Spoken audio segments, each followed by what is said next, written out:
we've got a lead story for you, and here's the headline. Doris O'Donnell makes news. As a reporter for 58 years, Doris covered it all on both the national and local scenes, from Cleveland mobsters to a presidential assassination to a local murder that made national news. Now Doris has her byline on a book that chronicles all these stories and more. Doris is here to give us the backstory on her memoir, Front Page Girl. Thanks for joining us, Doris. Well, thank you for having me. I appreciate it very much. So, how did you end up in the newspaper biz? Well, that's the only thing I ever wanted to do. My mother was a Democratic ward leader, and my father was a city fireman, and he brought home all these newspapers from all over the world. And after he got through, my brother and I could scramble and read them, and that's how we learned geography and history and politics. No, great. And that inspired you. So, yeah. But most women reporters at that time, when they did become reporters, did fashion. You cornered the market on crime. How'd that come to be? Actually, before crime, when, you remember the news and press, everybody went to war, and Louis Seltzer hired girls, Nat Howard hired girls, and we wrote all the obituaries for the dead soldiers. Ah, I see. So that's how we got started, and after the war, we thought the guys would replace us, but they kept us. So some people went to fashion, some people went to obit, some people went to the police station.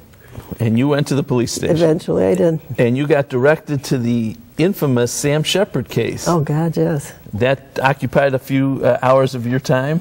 Well, it occupied 10 years. 10 years. And so tell us about it a little bit. What involvement did you have? And well, it was national news, as you probably recall. Right. And the courthouse is small, the seating was small. So Judge Blythen, who was the presiding judge there, he figured out that the local press could sit within the courtroom, and all the rest of the people could sit as spectators, which included the Shepard family. But we had people from the New York Times, the AP, the UP, Considine from the UPS, and UP, I'm not sure, and then Detroit, and every place they came in, because it was Bay Village, considered kind of a ritzy place, and a doctor. Did you feel that the reporting was fair on that? How can I say that? Yes and no.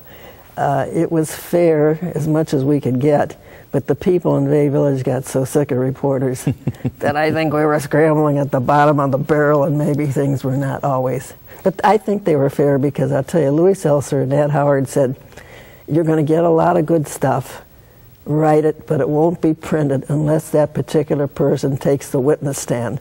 So all the goodies that we had, with the exception of Susan Hayes, those goodies were not printed. Now, switching gears here for a minute, you did a lot of fun stories, stunt stories, for example. I mean, there's pictures in the book of you on an elephant and you doing in a tank. Oh, we have the pictures here. God, I love. So, tell us about this. What kinds of things did you do? Well, that was the elephant that went into the promenade when the thing started, Mills Brothers Circus. But you notice that they put shorts on me, and guess what? When they got me down from that monstrous beast, the elephant had hair 2 inches high, and my backs and my legs were all bleeding. Oh, my gosh. They were supposed to use a blowtorch to get the hair off the elephant. We could be talking a lot more, but I'm going to have to wrap. I know. Go ahead. You're great. This is a great book. Doris O'Donnell, she can not only report a story, she's great at telling a few of her own. Her life pounding the pavement and behind the typewriter make for a page-turner. Front Page Girl. We'll be right back.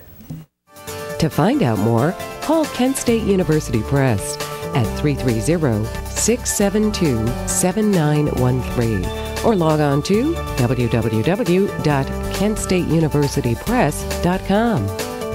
Next, words of wisdom for healing wounds.